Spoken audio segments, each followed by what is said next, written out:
Hi, I'm Andy Jones, content editor for Plaid's online education program, Let's Paint, and I'd like to welcome you to the Folk Art Studio.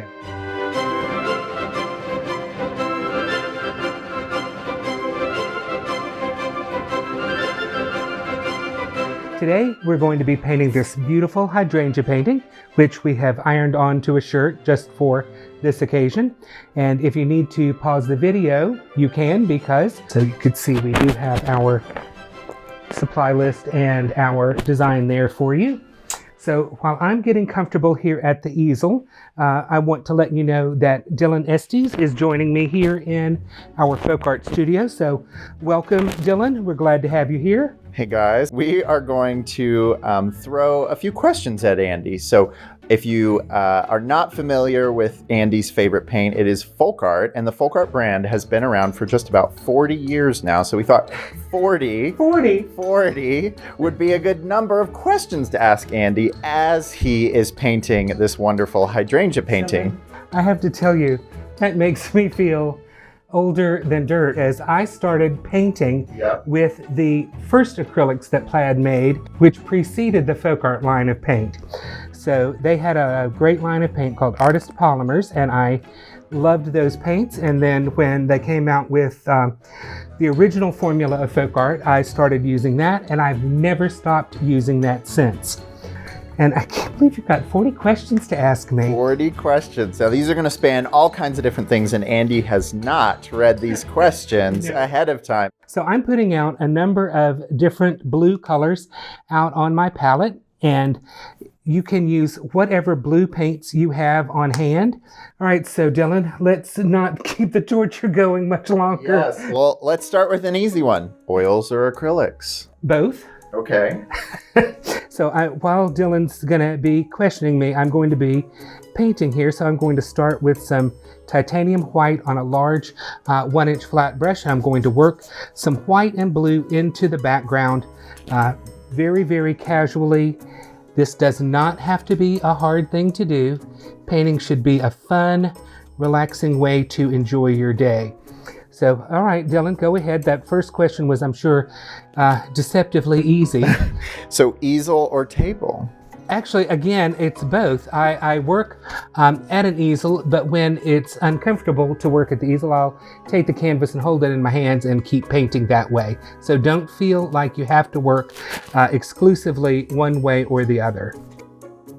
If you could use one brush to paint an entire painting, or rather, if you had to use one brush to paint an entire painting, what brush would it be? It would probably be my 3/4 inch Folk Art Select Firm Bristle brush. That's a pretty big brush so that I can cover some ground, but it's also, manageable enough to get into some smaller areas. But love the Folk Art Select Firm Bristle brushes. They're great for all kinds of painting. All right. And what's your favorite color? Don't have a favorite color. I tend to paint lots of things that are pretty dark, but I don't really have a favorite color.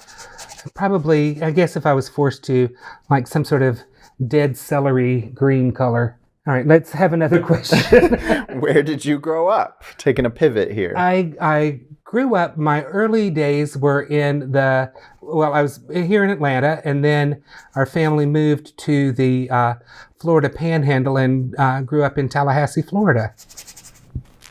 Canvas or linen? Linen, best surface to paint on, and if you find a clear primed linen canvas, it's the most beautiful surface to work on. But today we're using a good old white primed canvas, and it's just fine for what we're doing today. This is going to be a big one. Oh no. Madonna or Cher? Cher. That was probably the easiest question.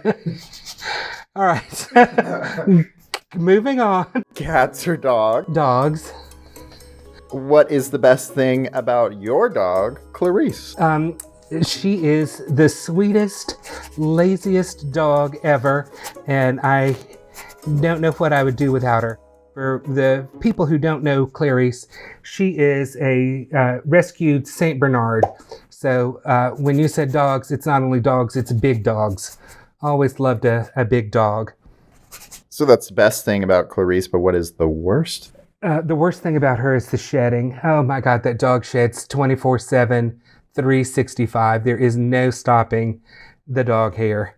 It is usually on me and on everything I'm doing. And if I looked carefully, there's probably some dog hair already in this painting.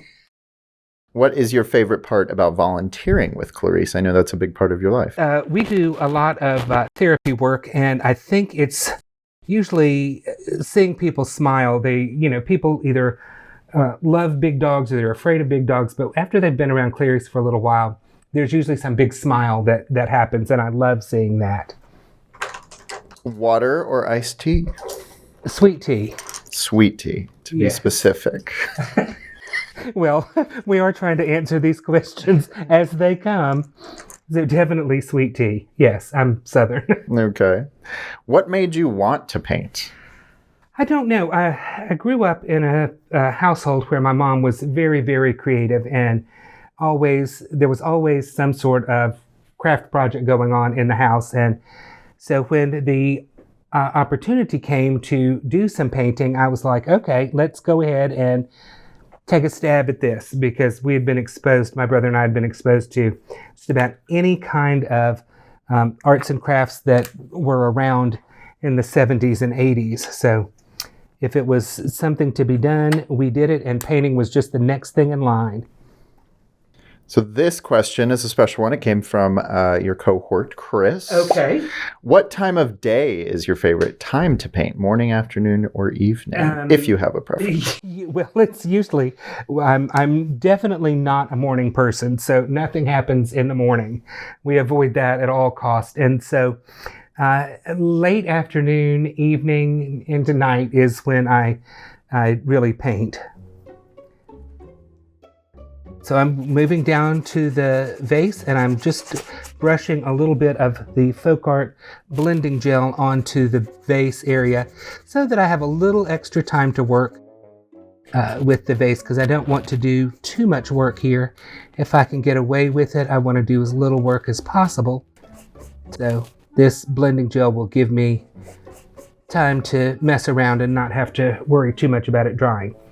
Now, this is another big one. Who taught you how to paint? Who taught me how to paint? Well, my mom had an arts and crafts store, and we had a woman who walked in the store one day, and she says, you're not doing toe painting. You're missing out on that.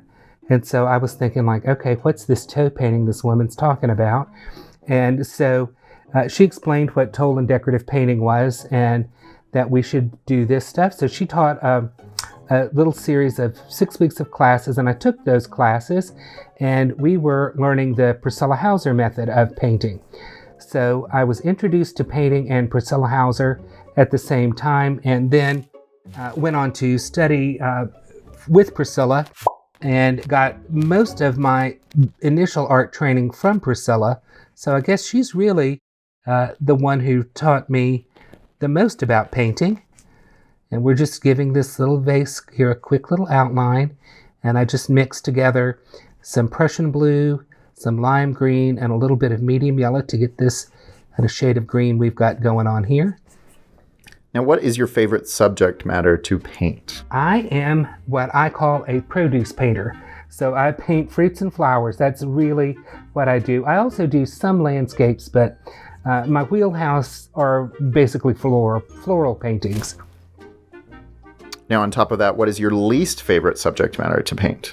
Oh, without a doubt. I mean, I would cringe if I had to paint portraits. Not something I have any desire to paint, and have no ability to do them well at all. So I simply avoid. So no portraits from me.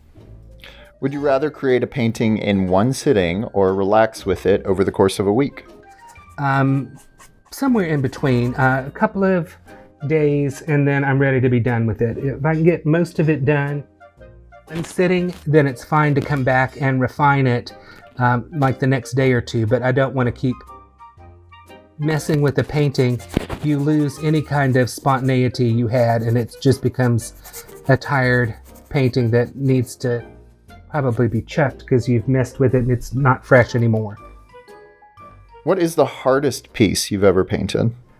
hardest piece I've ever painted. Probably the one in front of me right now. I mean, whatever that happens to be. The one I'm working on is the hardest thing. Otherwise, it's easy and it's done. So the one I'm working on is the hardest.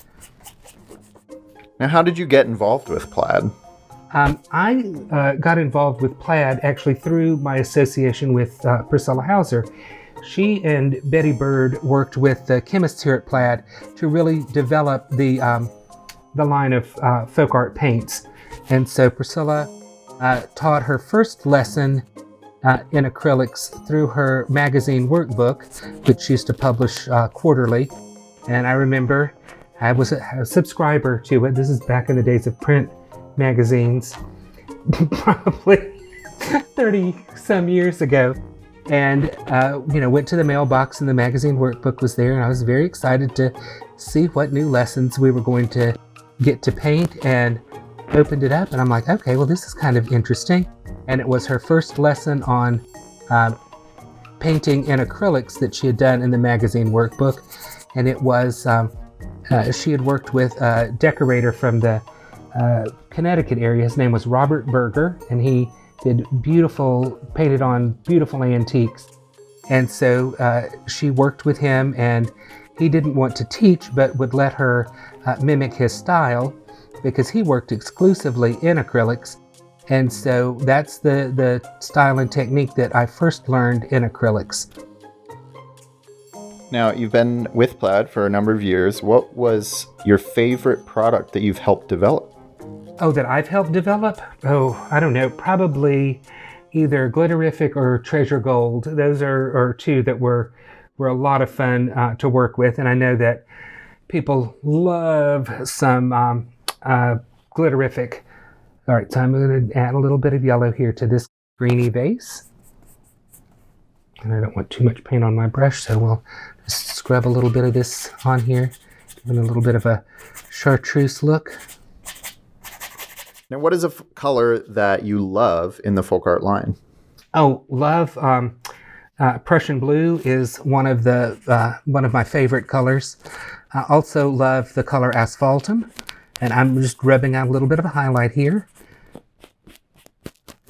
Because you can use all kinds of tools. It doesn't have to just be a paintbrush. In fact, I will take a palette knife now and load it up with some titanium white, and we'll hit on a little bit of a white highlight here on this vase. What is a famous painting that you wish you had painted? Oh, that I wish I had painted? Oh, so many. That's a tough thing. Something I wish I had painted. I don't know, probably an Annunciation scene by someone like Fra Angelico. It's a beautiful kind of medieval thing, very interesting. Or maybe some frescoes by Giotto, because that was like he was a very innovative artist and basically changed the art world with some of his paintings in the Arena Chapel. So, okay, let's move away from crazy art history questions, which I was not really prepared for.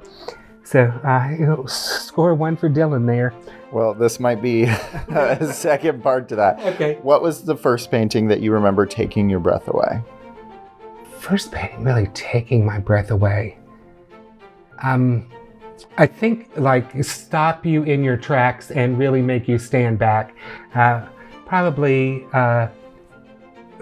one of the sunflower paintings at the Van Gogh Museum. I mean, everybody loves Van Gogh and they think it's all well and good, but when you actually stand in front of one, it is, take your breath away, stop you in your tracks.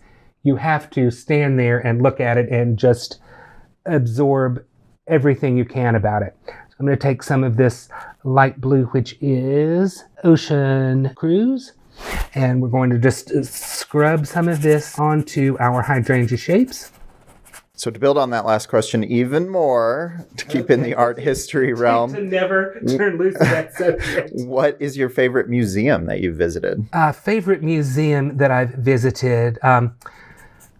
the different ones for different reasons. I love the Van Gogh Museum because Van Gogh's a brilliant artist, and everybody always thinks of him as the tortured genius is always bantered about. But actually, even within Van Gogh's life, he was a very well-respected artist and showed his works with other contemporary artists of his day.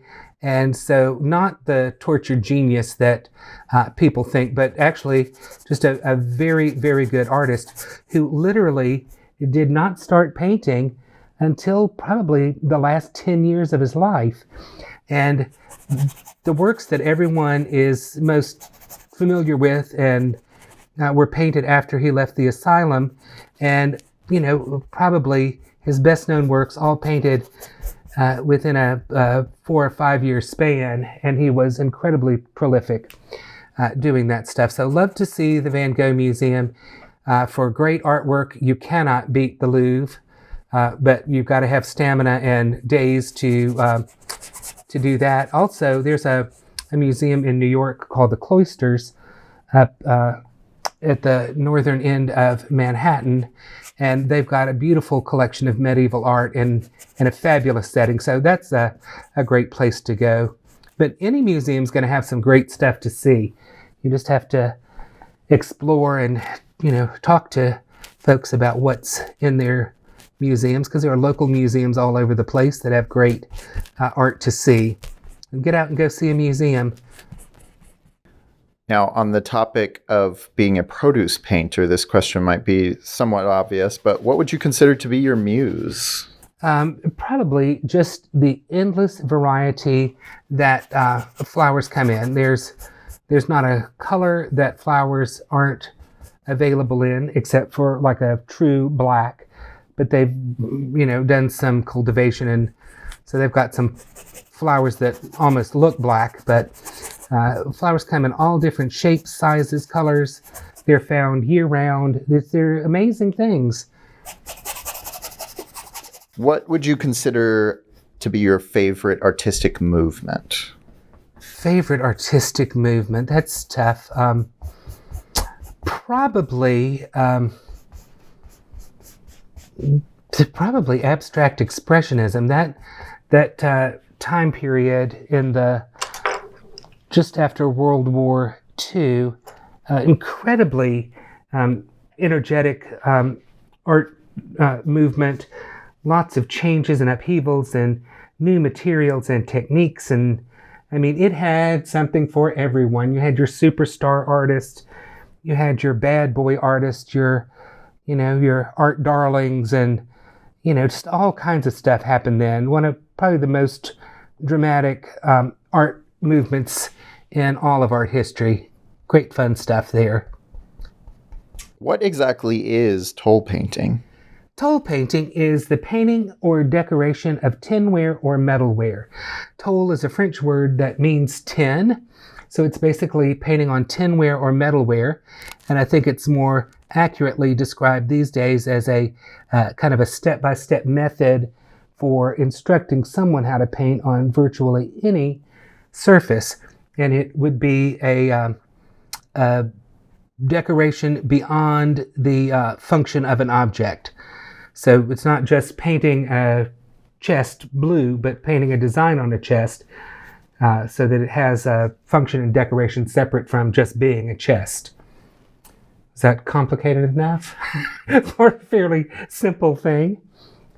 All right, so I'm not sure what number we're on, but it seems like we're on like 800. So what is the best place that you have traveled? I know you're a well-traveled man. The best place I've traveled? I love traveling all over Europe. It's so much fun. I went to school in Italy, so Italy has a place in my heart, and that's a fun place to go. But I think probably anywhere there's good food, I'm really happy to travel there. Going back out of the art world and going back into pop culture, which is one of your favorite subjects, Yeah. what is your favorite 90s icon? You can get a pass if you want to put Cher in there, but Well, I need Cher's an another icon. one. Cher's an She's icon a from the decade-less. Yes, she's. I'm trying to even think who was big in the '90s. Alison Moyet is probably up there. She's fantastic. Everything But the Girl. Lots of those kind of. I think they called them new wave. That's that's when that's now they've got. I don't know. They've got like some second generation of new wave stuff. What is an art or painting trend that needs to go away this year? Oh, now I'm going to step on someone's toes. I don't know. I think one of the things that so needs to go away are the signs telling you what to do. I mean, if you need a sign telling you to eat, then you've got a bigger problem than a sign can help you with.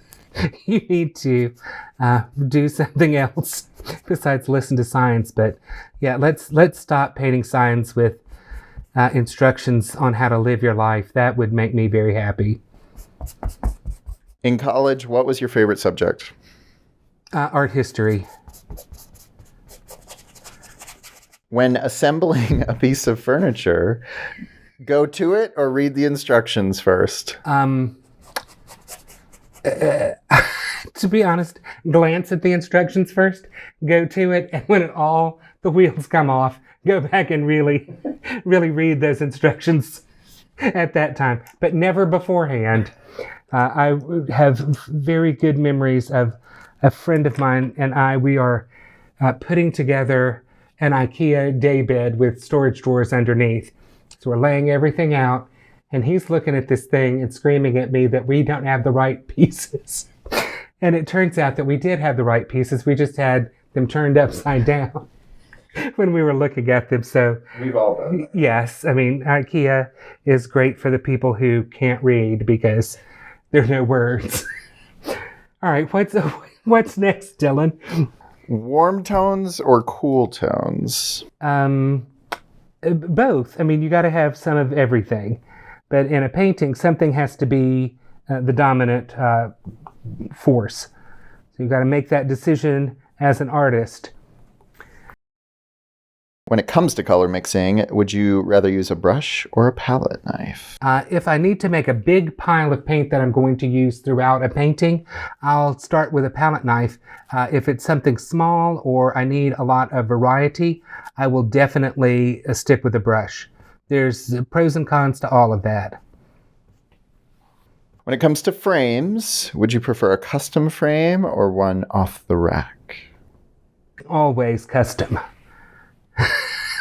It's one of those things that everybody gripes about the cost of a custom frame, but when you see a painting that has a frame that's been made exactly for it, nothing comes close. It's amazing what a beautifully crafted frame can do for a painting. It can take a mediocre painting and make it look so special.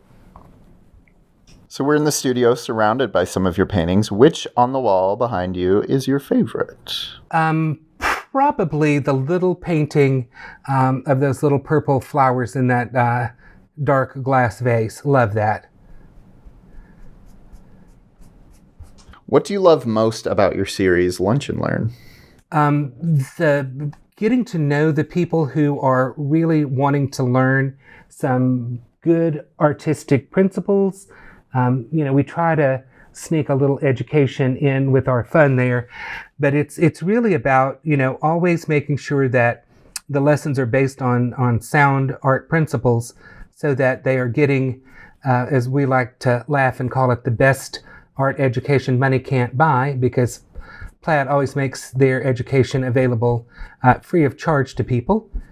And so I think that, being able to interact and get to know some of these folks that have been with us for 3 years, it's incredible to watch their artistic growth happen.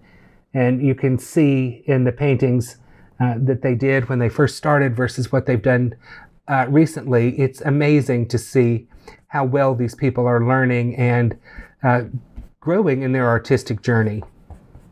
To piggyback off that, what about teaching brings you joy? being able to help somebody realize their kind of dream. I mean, there are people who have wanted to paint their entire life and probably had a parent or a teacher somewhere along the way saying, "Oh, you don't have the talent to do that," or, you should work on something else. You're not very good at that. That's like the worst thing that can happen to someone. And I want to be the person who is there, cheering them on. You go, you can paint, you can do this. So I love that about teaching. There's nothing better than to see somebody smile and be very proud of what they've accomplished.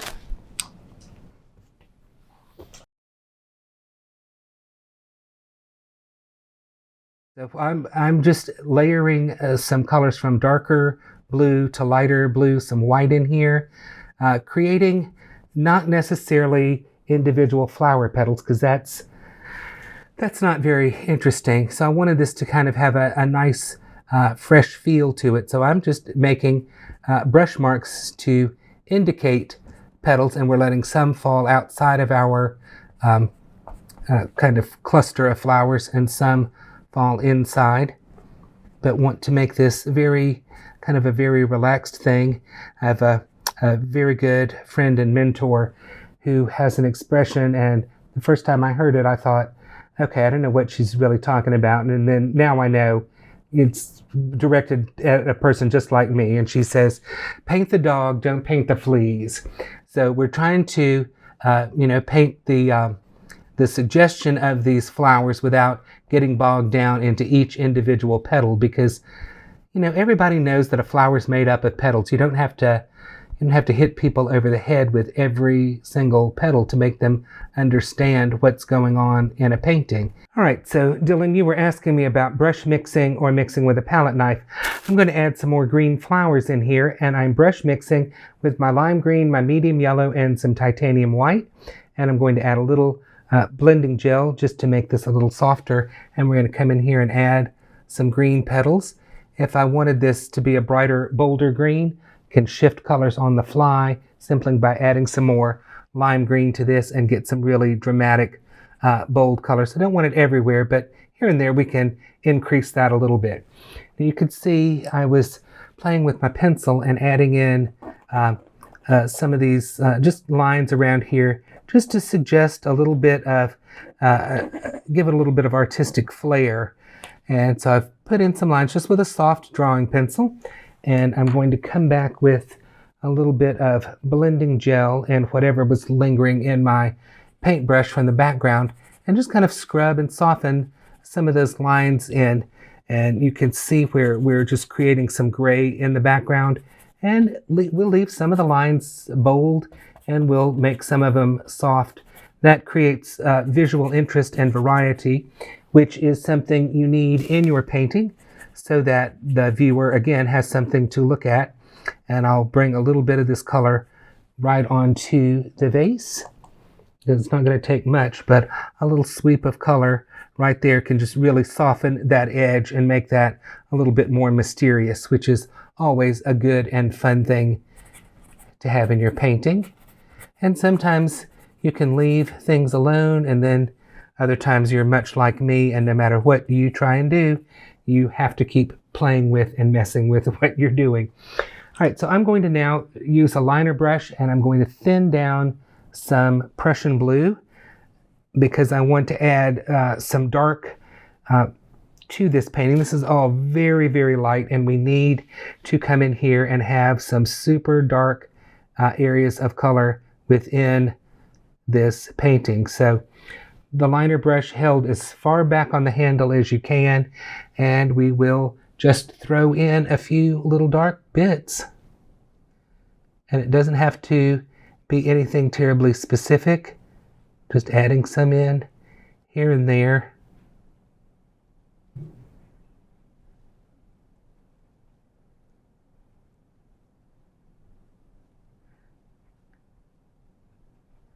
And these things are always fun to do.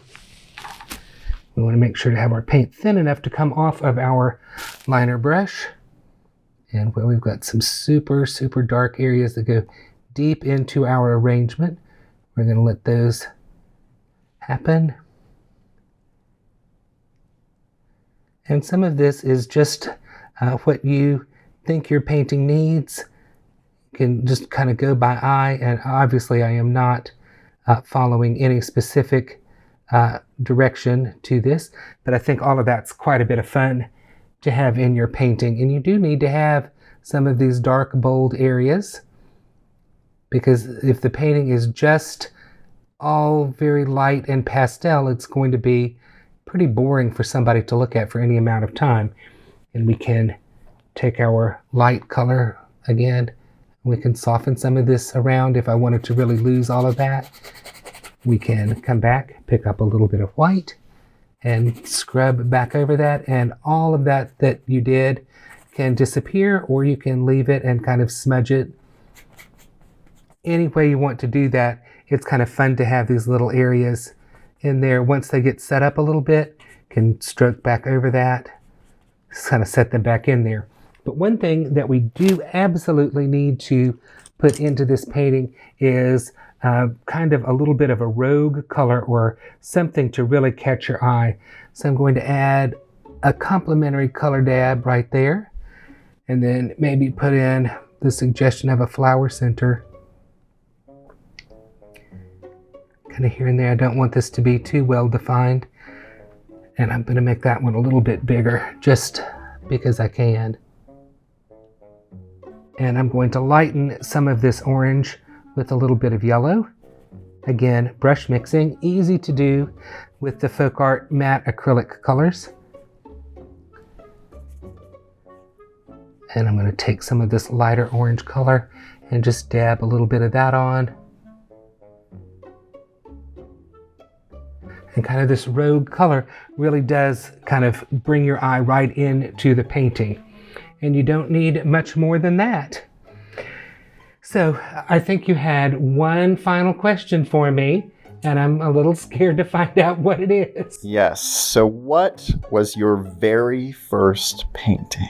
Very first painting. It's funny that you ask that, because it was a produce painting, and I think we'll leave that for another video.